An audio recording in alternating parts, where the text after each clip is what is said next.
你好，我係 Ryden，我係 DBP Solutions 嘅 Project Manager。喺你嘅業務上邊有冇機會使用多種貨幣呢？咁你有冇試過收到客戶嘅付款呢？佢用嘅貨幣係同你開俾佢嘅發票係唔一樣嘅呢？咁其實以下落嚟呢，我哋會睇下 DBP Trade 針對呢啲情況呢，係可以點樣幫到大家。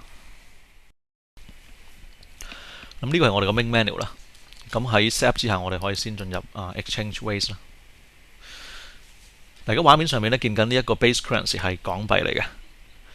咁如果你本身用 DBP Trade 去管理超過一間公司嘅業務咧，咁有機會你會用唔同嘅 base currency 嘅。咁我哋先翻返去港幣呢一個記錄先。左手邊呢一個貨幣嘅列表咧，係可以容許你開無限咁多個貨幣嘅。咁而每一個貨幣呢，咁佢亦都可以睇到佢而家最新嘅匯率啦。咁譬如喺歐羅啦，如果我而家撳呢個三角形啦，咁右手邊呢一個匯率表呢，就會俾我哋睇得到佢過往個匯率嘅歷史變化啦。第一行呢，10.955呢，呢個就係佢而家最新嘅匯率嚟嘅，而下邊呢兩條就係舊嘅匯率咯。咁喺頭先呢，我哋就睇過 DBP Trade 係點樣儲存唔同貨幣嘅匯率啦。咁而家我哋睇下我哋係點樣可以好容易咁去更新呢個匯率啦。嗱，呢個係 HSBC 匯豐嘅網站嚟㗎。咁上面而家呢度呢，就睇到最新一個歐元對港幣嘅匯率啦。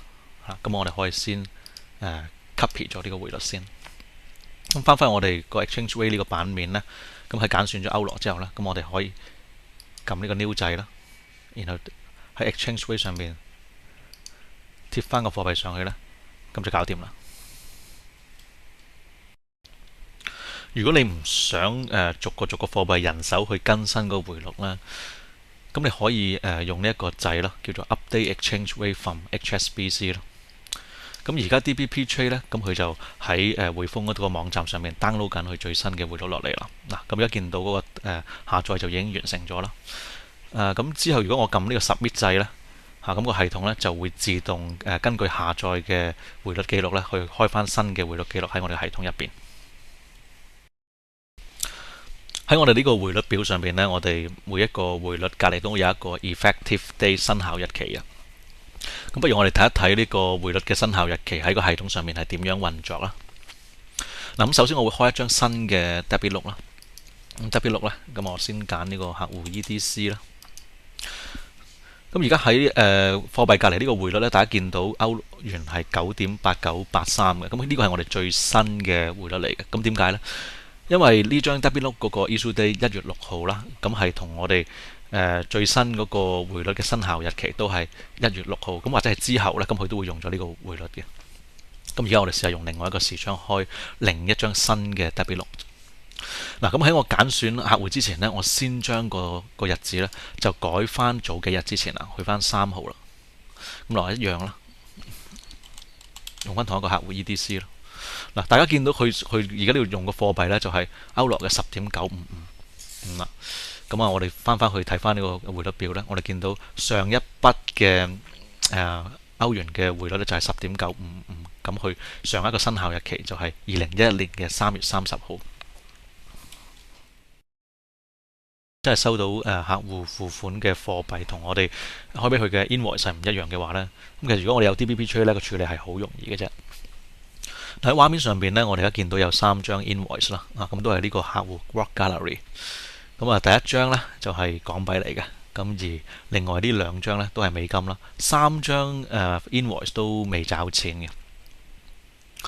咁較早前呢，銀行就已經通知咗我哋啦。咁其實呢個客戶呢，就已經電匯咗一筆歐羅，就係7616蚊啦。咁就去找翻呢3張單嘅。咁等我用另外一個視窗呢，去示範俾大家睇點樣去處理呢筆收款啦。咁我哋喺 AR Receipt 呢度呢，我可以先撳咗呢個 New 掣去開一條新嘅收款記錄啦。咁然後呢，我哋就喺呢個公司代號呢度呢，我哋入翻 RGR 啦，揀選翻呢個 Rock Gallery。咁而家畫面上邊呢，你見到呢 Rock Gallery 本身自己個預設貨幣係美金嘅。咁而家我哋今次呢個收款呢係歐元啦。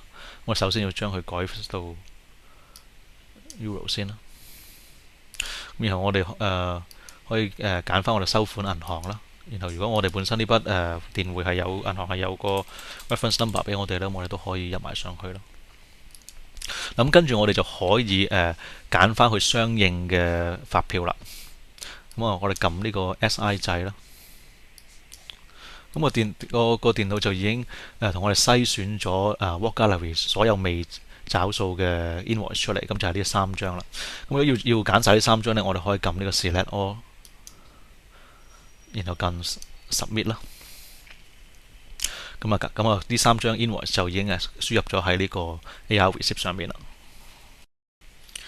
喺畫面上面呢，我哋見到呢3張發票呢，佢哋嗰個付款金額已經係俾系統呢就轉咗做歐元嘅。咁啊，大家可以睇下Pay Amount 呢付款金額呢個欄位啦。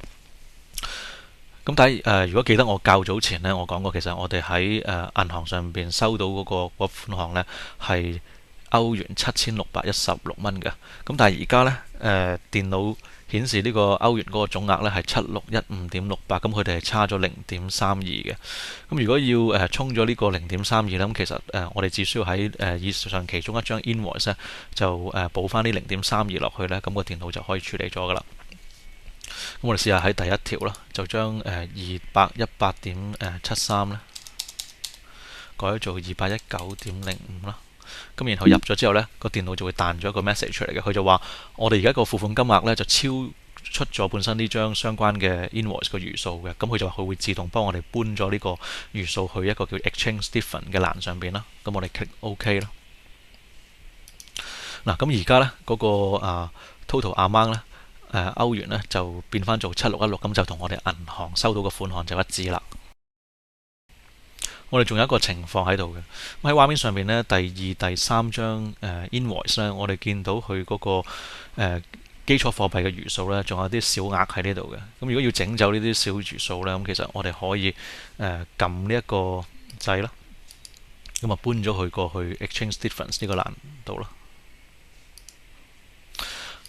嗱，咁如果而家我哋翻去睇翻呢3張發票呢，咁就無論佢係原有貨幣嘅餘數啦，或者佢係基礎貨幣嘅餘數呢，佢都變晒做0噶啦。